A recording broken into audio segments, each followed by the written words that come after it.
బంగారం కొనాలనుకున్న వారికి అచ్చే దిన్ ముగిసినట్టే. గోల్డ్ షాపింగ్ చేయాలనుకున్న వారు తమ కొనుగోళ్లు తగ్గించుకోవాల్సిందే. ఇక దిగువ మధ్యతరగతి కుటుంబాలైతే పసడి మీద ఆశలు వదులుకోవాల్సిందే. ఎందుకంటే గోల్డ్ ధరలు పెరుగుతున్నాయి.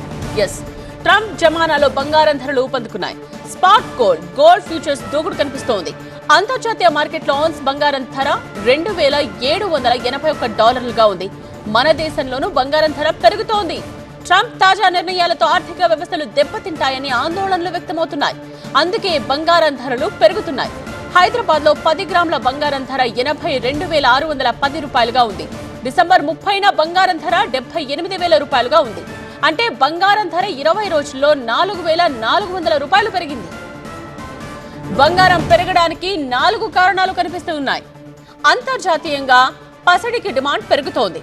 ట్రంప్ వచ్చిన తర్వాత ఆర్థిక మాంద్య భయాలు పెరిగిపోయాయి. బంగారం నిల్వలు పెంచుకోవడానికి అన్ని దేశాల సెంట్రల్ బ్యాంకులు ఫోకస్ చేస్తున్నాయి. మరోవైపు అంతర్జాతీయంగా యుద్ధ భయాలు కూడా పెరిగాయి. ఈ పరిస్థితుల్లో స్టాక్ మార్కెట్లో అంత సేఫ్ కాదని నిపుణులు అంచనా వేస్తున్నారు. అందుకే బంగారంపై భారీగా పెట్టుబడులు పెరుగుతున్నాయి. అలాగే మన స్టాక్ మార్కెట్ల నుండి విదేశీ సంస్థాగత ఇన్వెస్టర్స్ తమ షేర్స్ అమ్ముకుంటున్నారు. దీంతో డాలర్తో పోల్చితే రూపాయి మారకం పతనమవుతోంది. ఈ అన్ని కారణాలతో బంగారం ధర పెరుగుతోంది.